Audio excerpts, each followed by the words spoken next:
Okay, ang Daughters of Mary Immaculate ay ano po sa nga? Ito po ba ay syempre nagsimbahan? Okay. At I think ang pinupok po ay sa media kayo nakatuon. No. Spiritual. On all aspects. Like, mayroong formation ng Daughters of Mary, upliftment of women workers, then we have the morality in the media.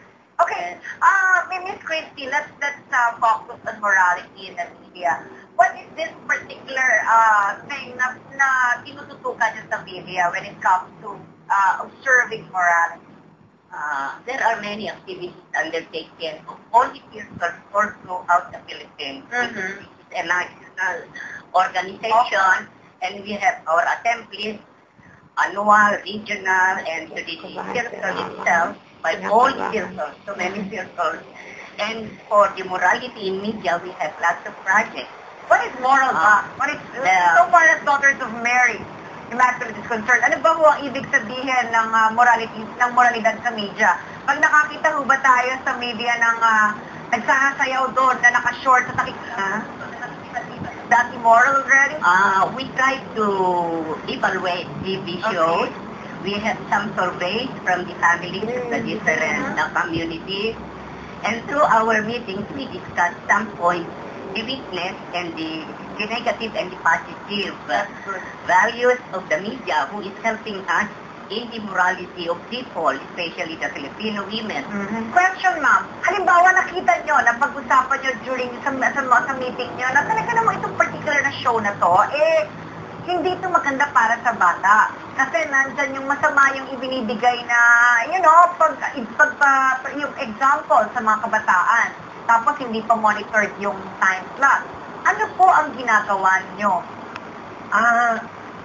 We make a letter addressed to the producer, and then we ask the producer na, halimbawa kung masyadong napakaisi ng mga pansayo nila o nakalabas na halos yung mga masisela na parte, we request them na haba-habaan ng konti yung mga skirt at yung upper portion ng body ng babae, medyo takpan-takpan. Sumusunod naman yung iba, pero pagkatapos ng 3 buwan, pinapalit na naman. So, yun nga, ma'am. Pagkatapos ng how many months, they will follow you siguro for some time. Pagbigyan nga natin ng Daughters of Mary.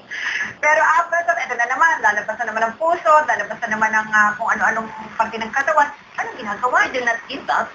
We keep on writing and reminding them.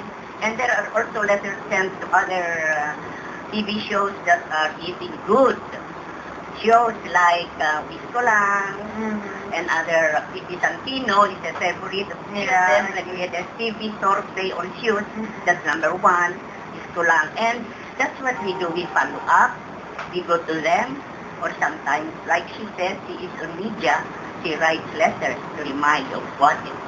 Okay, aside from, yung nagpo-focus kayo, tinitingnan nyo itong meron ba ba talagang nakatalaga sa inyo na ang gawin lang ay mag-monitor ng television at tignan kung may mga nagtututunan na talaga?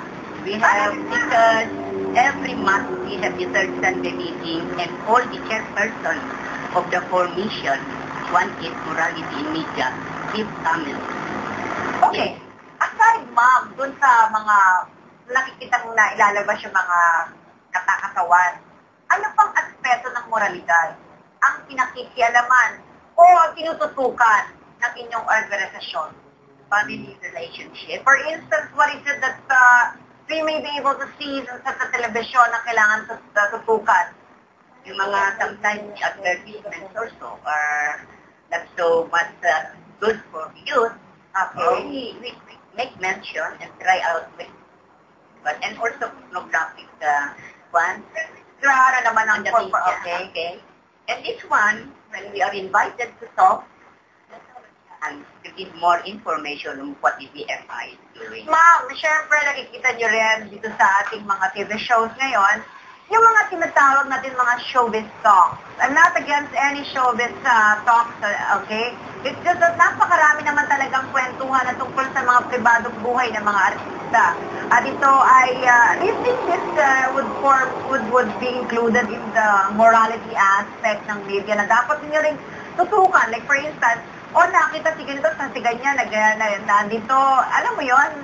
At yung mga minsan na yung kanilang gender, naiiba. Depende sa sitwasyon.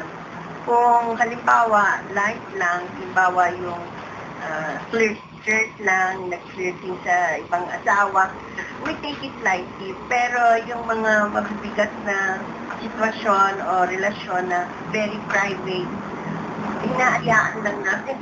We just keep quiet. That's my point eh. Kasi these are